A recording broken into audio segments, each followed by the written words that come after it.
عبادت ناقص ہے۔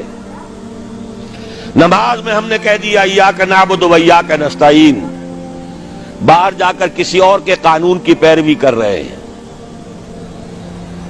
ہمارے ملک میں کسی اور کا قانون چل رہا ہے، اللہ کی کتاب سے کوئی سروکار نہیں۔ سارا معاشی نظام یا نقد کے سود پر یا زمین کے سود پر، بغاوت ہی بغاوت، ظہر الفساد فی البر والبحر۔ ہاں، مسجدوں میں نمازیں پڑھ لو، رمضان میں روزے رکھ لو، انفرادی عبادت تو تمہاری ہو رہی ہے، اجتماعی طور پر تو تم اللہ کے باغی ہو، اللہ کے خلاف تمہارا اعلان جنگ ہے۔ اگر سودی معاملے سے باز نہیں آتے، فاذنوا بحرب من اللہ ورسولہ، باز نہیں آتے تو اللہ اور اس کے رسول کی طرف سے الٹیمیٹم ہے تمہارے خلاف۔ جب تک دین غالب نہ ہو، عبادت ناقص ہے۔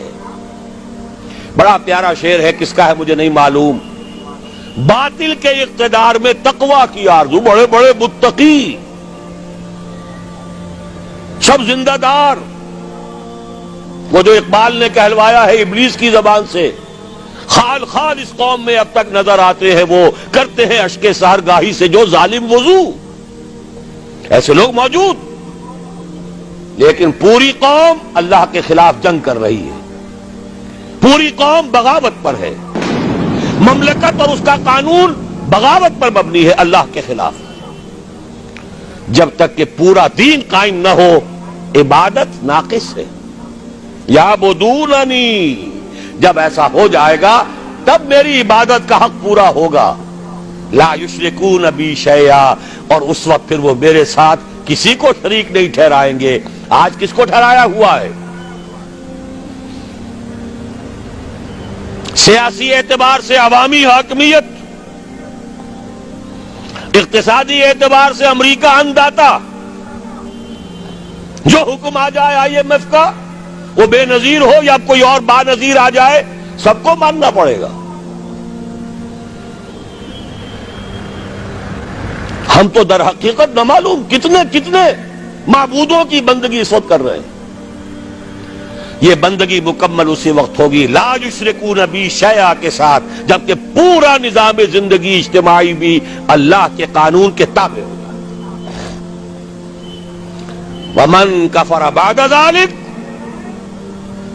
دو ترجمے اس کے ہیں، جو اس کے بعد بھی ناشکری کرے یا جو اس کے بعد بھی کفر کرے۔ دین کا غلبہ ہو جائے پھر بھی کوئی کفر پر اڑا رہے تو اس سے بڑا ناہنجار اور کون ہوگا۔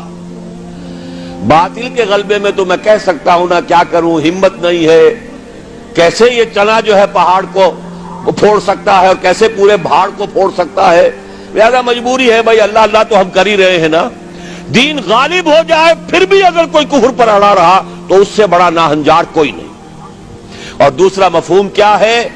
ہمارے اتنے پختہ وعدوں کے باوجود اگر تم کمر نہیں کستے، ہمت نہیں کرتے، قدم آگے نہیں بڑھاتے، آپ کے دیواروں پر قدم بڑھاؤ فلاں، قوم تمہارے ساتھ ہے، لیکن ہم قدم بڑھانے کو تیار نہیں ہیں، اللہ کے دین کی طرف قدم بڑھانے کو تیار نہیں ہے۔ اس کے کیا معنی ہے؟ سخت ناشکری ہے اللہ کے ان وعدوں کی، یا تمہیں اللہ کے وعدوں پر اعتماد نہیں۔ وَمَنْ أَصْدَقُ مِنَ اللَّهِ قِيلًا وَمَنْ أَصْدَقُ مِنَ اللَّهِ حَدِيثًا، کون ہوگا اللہ سے بڑھ کر سچا اپنے وعدے میں؟ کون ہوگا اللہ سے بڑھ کر سچا اپنی بات میں؟ لیکن ہمیں اعتماد ہو تو پھر تو ہم بازی کھیلیں زندگی کی مردانگی کے ساتھ اللہ کے دین کے لیے، ہمیں تو نہیں ہے۔ وَمَنْ كَفَرَ بَعْدَ ذَلِكَ، اس کے کیا معنی ہے؟ ہمارے ان پورے وعدوں کی ناشکری کرو گے، فَأُولَٰئِكَ هُمُ الْفَاسِقُونَ۔ وذاتي كم أنميها بعلم يرفع الإنسان، ويأسرني جمال الكون فيما أبدع الرحمن، وأحسن طاعة المولى وأدي الفرض في